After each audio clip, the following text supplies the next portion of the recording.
descobrir o que me faz sentir. Eu, caçador de mim. Eu, caçador de mim. Olá, boa tarde. Estamos começando o programa Caçador de Mim. E hoje o assunto é mais que especial: a inclusão dos portadores de necessidades especiais no ambiente escolar. O programa de hoje está cheio de atrações. Confira. Vamos te mostrar uma reportagem super especial sobre como é aplicada a inclusão dos alunos em uma escola de Goiânia. Em nosso estúdio, um debate amplo sobre o assunto. E ainda a reflexão do dia e o nosso momento musical. O programa Caçador de Mim começa agora. Eu, caçador de mim. A inclusão é um processo que contribui para a construção de um novo tipo de sociedade através de transformações, tanto nos espaços físicos quanto no modo de agir e pensar. A inclusividade garante que todos sejam aceitos e respeitados conforme suas características, que são únicas. A inclusão, no aspecto físico, já é bastante respeitada através das leis, que garantem que os espaços sejam adaptados para que todos então tenham acesso. Mas existem outras barreiras que ainda precisam ser rompidas, entre elas a aceitação e o respeito. A nossa reportagem foi a uma escola mostrar como funciona na prática a inclusão de crianças e jovens com necessidades especiais. Veja. Rosilene Nunes é mãe da Ana Laura, de 13 anos. A jovem teve mielomeningocele, uma doença congênita, que a deixou com comprometimentos motores e neurológicos, além do rebaixamento da audição. Por isso, precisa de cuidados especiais.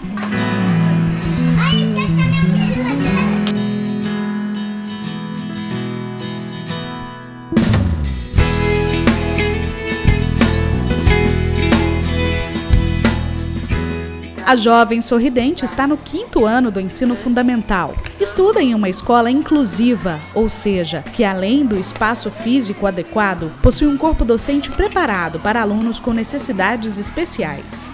A mãe conta que Ana Laura já passou por outras 2 escolas antes de chegar à atual e que o principal problema enfrentado é o medo do preconceito.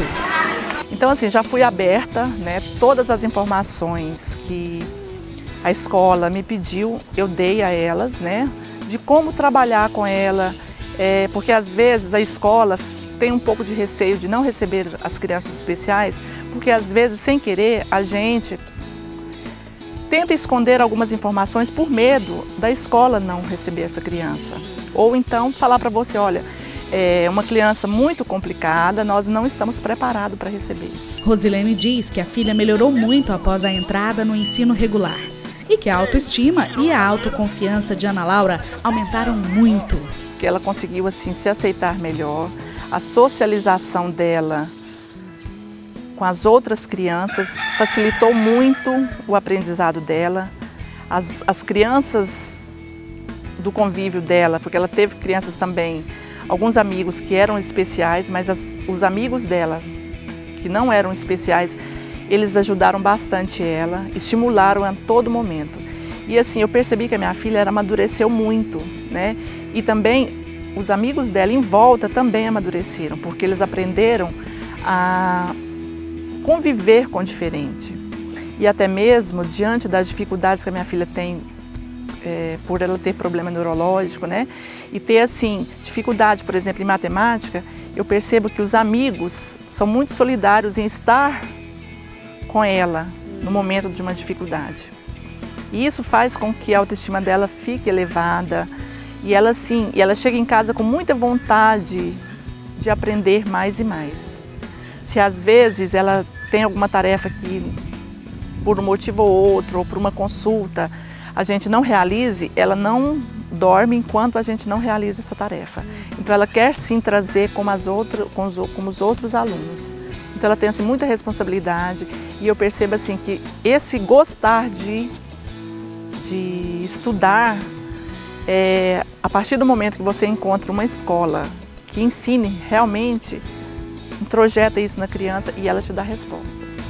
O que gerou medo em Rosilene se tornou um diferencial para Vanessa, mãe da Thalita, de 7 anos. Saber que a escola era totalmente inclusiva foi o fator determinante para matricular a filha. Eu vi o método de ensino, a parte da inclusão dos alunos especiais, que eles não tratam com diferença nenhum aluno que não é portador de necessidade especial e o aluno que tem a necessidade especial, eles dão todo o amor igual para todos, sabe? Então eu achei muito importante isso para Thalita, para ela desenvolver o lado dela humano.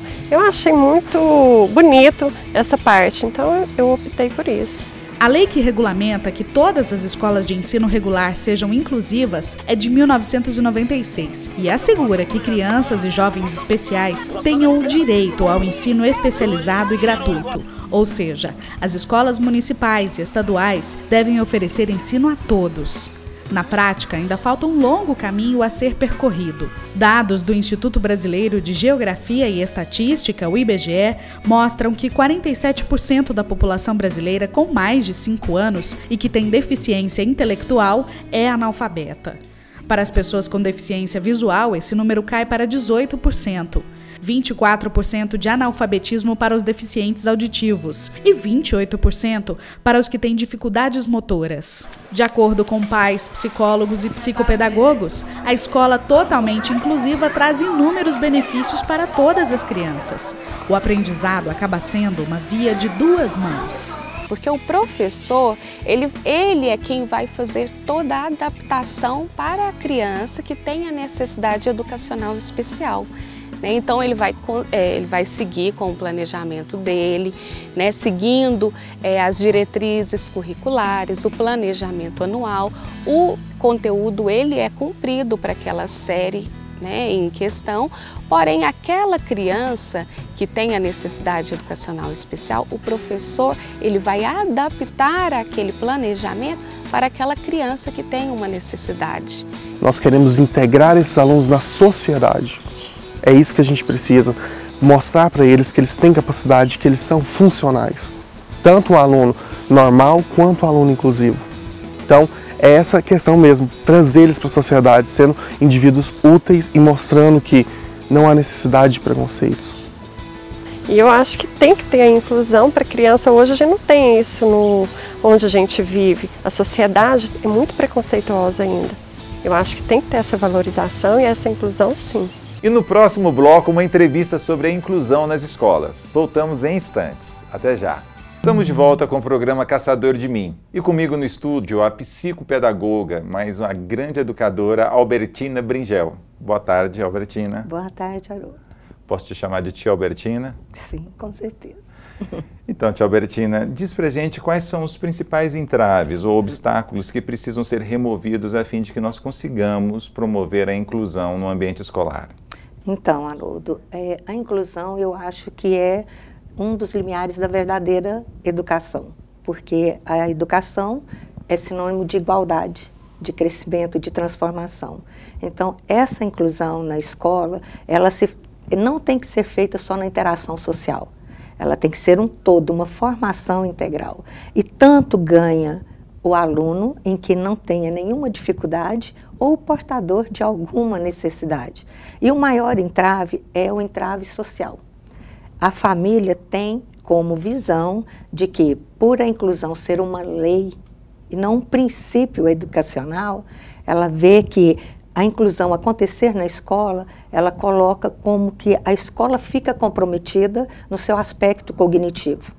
O que eu acho que não é verdade, porque o primeiro vínculo que nós temos que ter enquanto pessoas e dentro do ambiente escolar é o vínculo afetivo, é conhecer o outro, é ter esse olhar aguçado para o outro, um olhar de conhecimento, de transformação.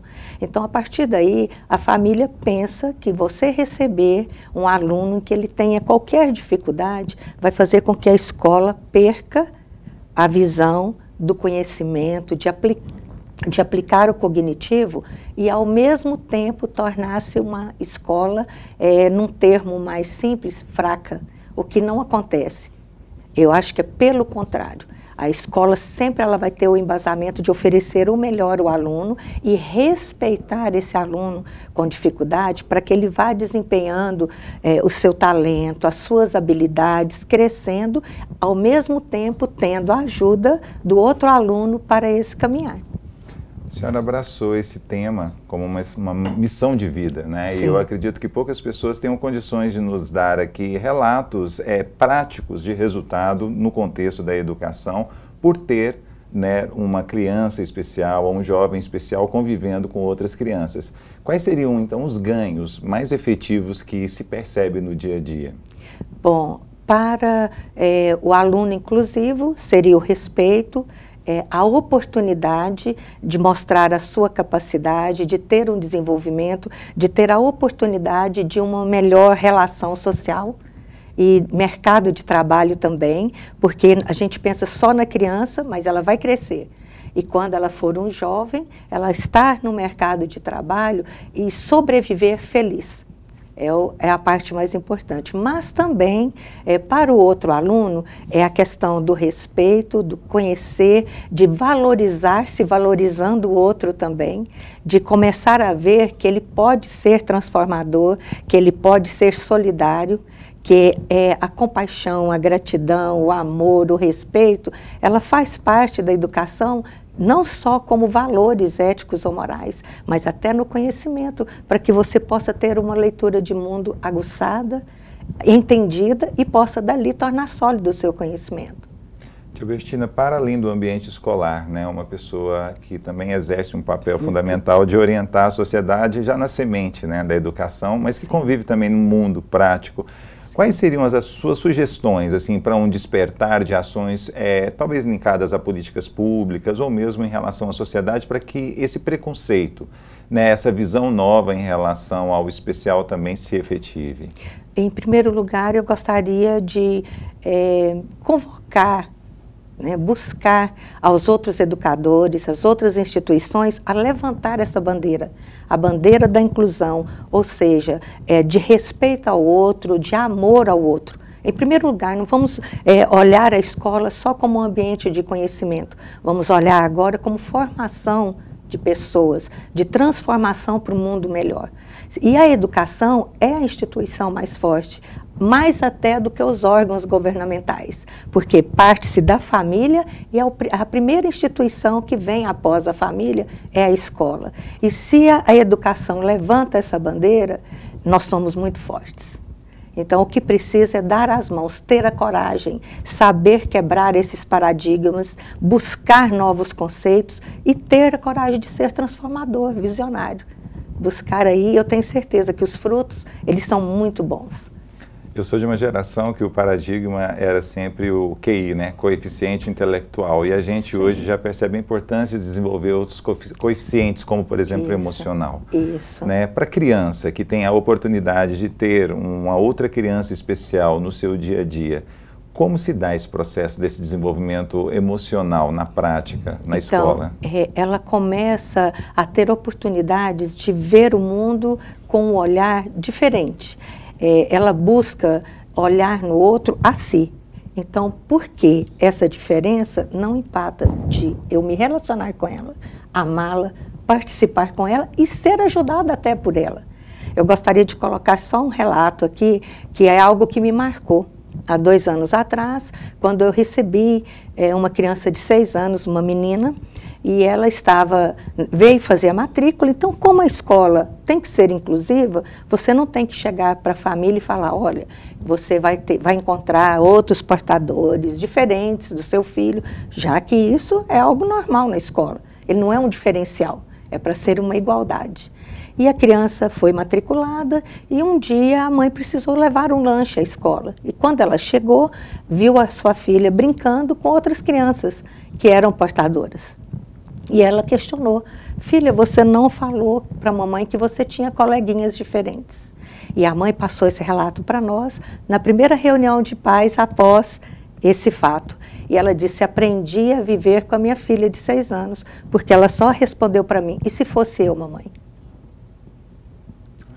Então, mesmo a criança de mais tenra idade, quando ela tem a oportunidade desta convivência, ela se torna uma pessoa muito melhor. Isso não tem preço. Não tem preço. Tia Bertina, e sobre o olhar empreendedor, assim, porque a senhora empreende também, né, numa escola, nossa equipe teve a oportunidade de conhecer, ir em loco lá para perceber quais são as vantagens e como superar também as dificuldades frente às adaptações necessárias e a inclusão, né, desse tema que é a inclusividade no contexto de um empreendimento. Sim, olha, a escola verdadeiramente inclusiva, ela é um fazer. Eu falo que nós conjugamos o verbo fazendo sempre.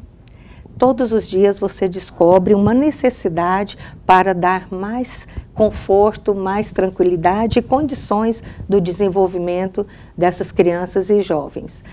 No fator empreendedor, eu enquanto educadora, eu falo assim que até é um pouco utópico, porque eu não levo muito ao lado financeiro, sabendo da necessidade dele para que a instituição possa ter a continuidade do seu trabalho, mas ela vai junto às famílias ganhando força, sabe? E essa força vai dando condições de encontrar caminhos que vai fazendo com que a escola tenha condições de desenvolver dentro de um aspecto empreendedor.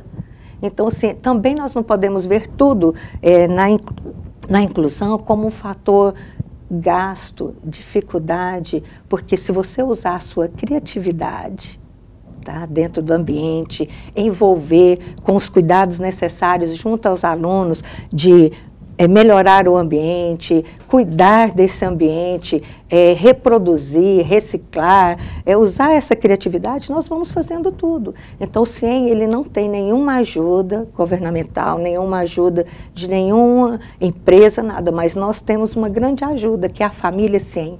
Todos os pais lá se envolvem com o que é necessário fazer e a escola vai caminhando e oferecendo o melhor. E sem pesar nem para os alunos que estão, nem para essas famílias. Algo que eu gostaria, sim, de falar para os educadores, né? Nós temos condições de receber esses alunos sem precisar onerar estas famílias, porque, em primeiro lugar, é o afeto, o amor. Em segundo, juntos, nós vamos encontrando saídas para o que eles precisam receber dentro do ambiente escolar. E vamos produzindo, e vai acontecendo, sabe? Eu acho assim, para mim é paixão, é a minha missão, é o que eu quero, eu me realizo. Eu estou na inclusão há 24 anos, quando nem ainda tinha esse papel inclusivo, eu estava descobrindo caminhos e alternativas para ajudar essas crianças e jovens.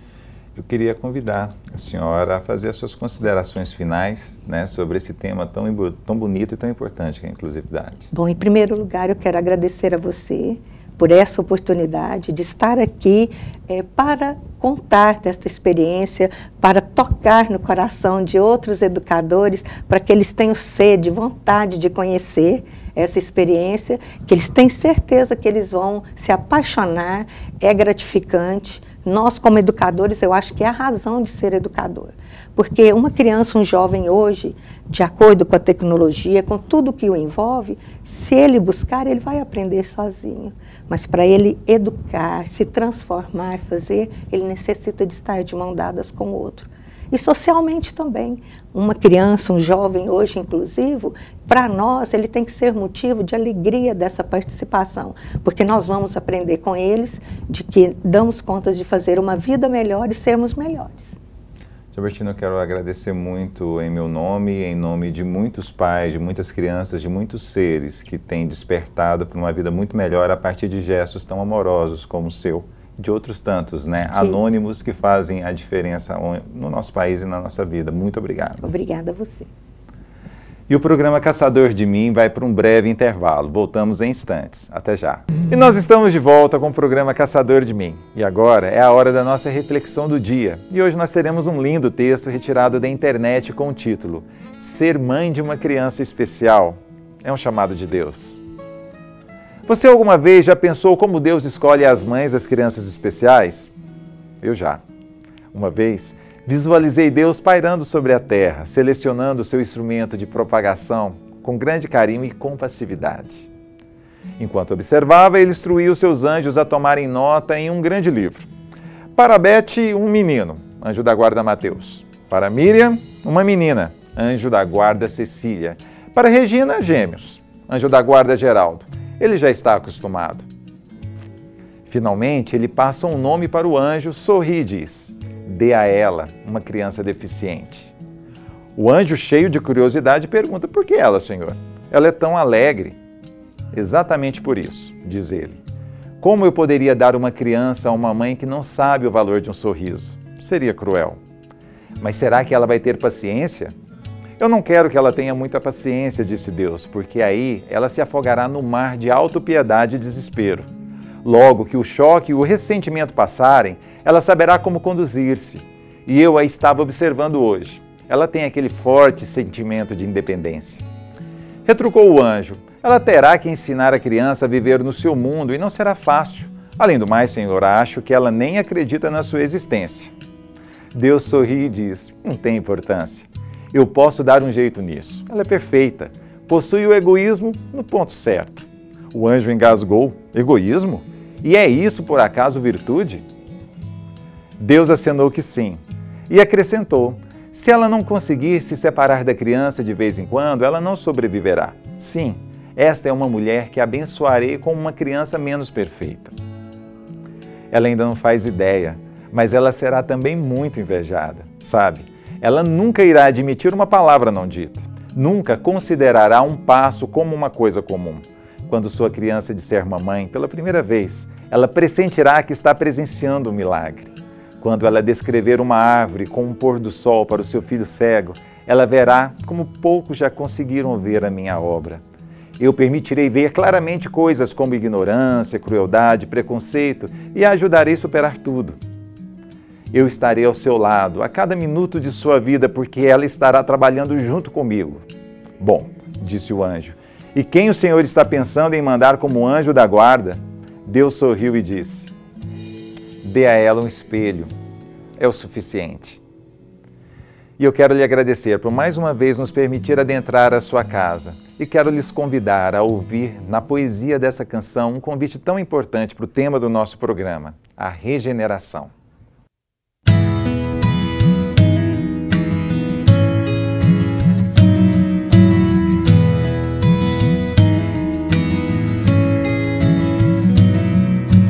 Há que regenerar, para que brilhe a luz mais forte em seu viver, para se integrar ao mais sublime ser, para que o bem se mostre por você.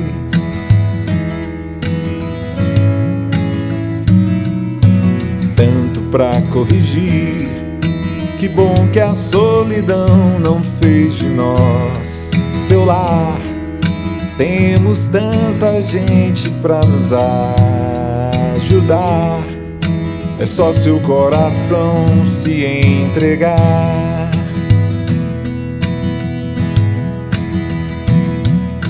Quando a vida mostra alguns caminhos a seguir e o coração escolhe amar, quando houver perdão no peito, se alguém te ferir, é que você se fez regenerar.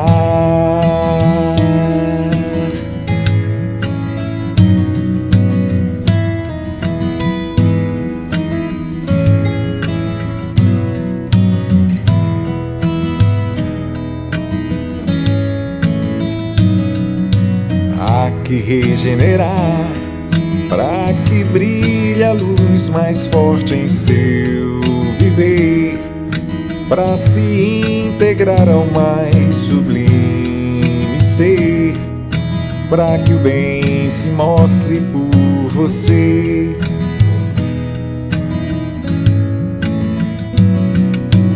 Tanto para corrigir, que bom que a solidão não fez de nós seu lar. Temos tanta gente para nos ajudar. É só seu coração se entregar.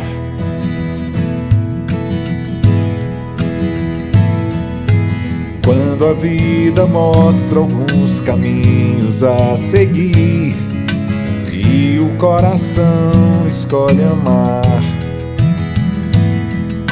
Quando houver perdão no peito, se alguém te ferir, é que você se fez regenerar.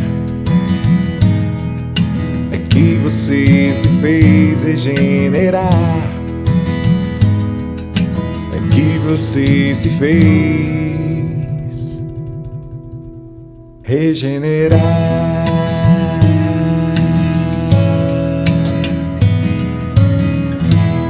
Regenerar. Eu, caçador de mim.